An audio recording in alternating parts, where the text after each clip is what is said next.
Welcome to This Explainer, everyone. Today, we're diving straight into the physical infrastructure of the internet to explore a massive, honestly, game-changing shift that's happening right under our noses. We are talking about exactly how data centers handle backup power. Now, I know that might sound a little technical at first, but I promise you, the implications for our digital world and our planet are absolutely fascinating. Let's get right into it. Okay, let's start with a really fundamental question. What actually happens when the grid drops? Data centers are the invisible engines powering literally almost everything we do today. Cloud computing, global banking, healthcare systems, and of course, the absolute explosive growth of AI. All of this creates a hardcore necessity that these facilities never, ever shut down during a grid failure. Even a microsecond of downtime, that can have catastrophic ripple effects across global infrastructure. So, to keep the internet alive and prevent those failures, these massive facilities rely on some seriously heavy-duty backup power systems. And for decades, the priorities for those systems were incredibly focused, basically just uptime and reliability at all costs. But recently, we're seeing a major technological evolution. The industry is making a massive push toward cooling efficiency, total lifecycle cost, and, crucially, sustainability. Here's our roadmap for today. 1. Why backup power matters. 2. The lithium-ion dilemma. 3. The sodium-ion alternative. 4. Cooling and life cycle sustainability. And 5. Making the right choice. Section 1. Why backup power matters. The need for absolute reliability. So before we can even talk about the batteries themselves, we have to understand the exact job they're hired to do when the lights go out. The absolute core of this operation is the UPS, or uninterruptible power supply. Now, a data center doesn't run entirely on batteries during a massive blackout. Instead, the UPS is your crucial first line of defense. It provides this immediate, perfectly seamless power to the servers for just a short period. It basically bridges the gap while massive diesel or gas generators spin up to take over the main load. So the battery's job is short, intense, and absolutely critical. Section 2. The lithium-ion dilemma. Powerful but thermally sensitive. Let's look at the current heavyweight champion of modern UPS systems, lithium-ion batteries. Look, lithium-ion became the gold standard for a very good reason. It has incredibly high energy density, meaning you can pack a massive amount of power into a really small footprint. And since floor space in a data center is incredibly expensive, smaller batteries are huge money savers. But there's a catch. They are highly thermally sensitive. They require intense, continuous cooling to stay right around 20 to 25 degrees Celsius. And if they fail, they carry severe thermal runaway risks, meaning a fire can literally spread from cell to cell uncontrollably. This is catching the attention of regulators and leading to some incredibly complex fire codes and stringent safety rules, like NFPA 855. So this presents a really fascinating trade-off. Our incumbent, lithium-ion, is compact and highly mature, sure, but it is extremely demanding when it comes to cooling and fire suppression, and that sets the stage perfectly for a rising alternative, sodium-ion. It promises a much safer, highly thermally stable profile, potentially drastically lower cooling needs, and it utilizes much more sustainable materials overall. Section 3. The sodium-ion alternative, reframing battery performance.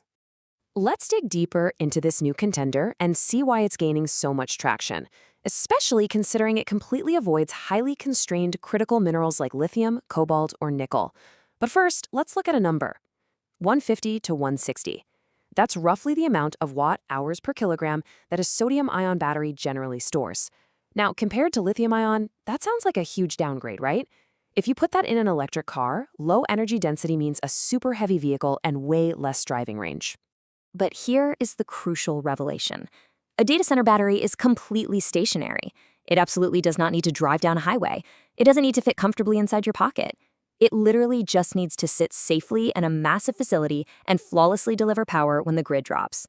By simply removing the weight and size constraints of electric vehicles, we completely change the scorecard for what makes a good battery. Section 4. Cooling and lifecycle sustainability, redefining green.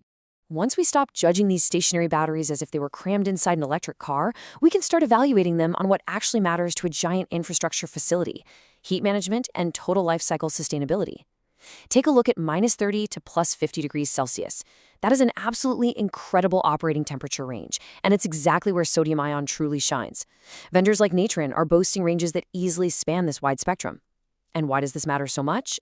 Because cooling servers and batteries is one of the single biggest energy drains in any data center. By surviving and actually thriving in these wide temperature bands, sodium ion drastically cuts down the need for expensive, energy-hungry mechanical cooling in those battery rooms. And this brilliantly illustrates our main takeaway for this entire explainer. Sustainability is not only about energy density, it's about total life cycle impact. Think about it. A physically larger, heavier battery is actually much more sustainable if it relies on globally abundant materials like sodium, slashes the facility's daily cooling loads, drastically limits the need for highly toxic fire protection chemicals, and totally avoids carbon-intensive critical mineral supply chains.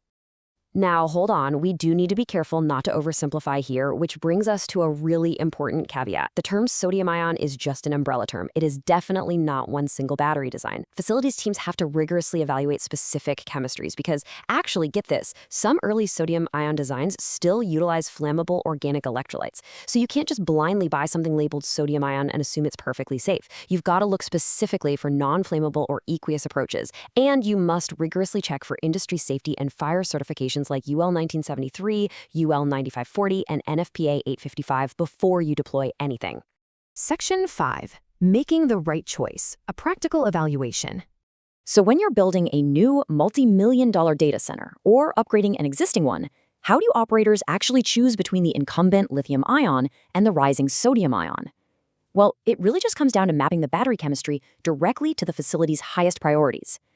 If your facility is sitting in the middle of a dense city, and floor space is at an absolute premium, honestly, lithium-ion is probably still your best bet because of that maximum energy density. But what about the massive boom in AI? AI GPUs are creating highly erratic dynamic power demands. Sodium-ion is excellent for AI load smoothing because it has amazing cycle capability and rapid recharge rates without degrading quickly. And finally, if the facility has aggressive corporate sustainability goals, sodium-ion wins out hands down due to its abundant materials and massive reductions in mechanical cooling energy. So the crucial point to take away is that there is absolutely no one-size-fits-all best battery. The smartest approach for any organization is running a holistic evaluation across all of these critical metrics. You have to look at your exact required runtime, the specific cooling energy limits of your building, and your tolerance for fire protection complexities. That is how you find the safest, most sustainable fit for your exact workload and risk profile. If you want to truly lead this transition toward greener digital infrastructure and to dive way deeper into these frameworks, I highly recommend checking out the book Making IT Sustainable: Techniques and Applications by Mikhail Glukovtsev. As we wrap up this explainer, I want to leave you with a final thought to ponder.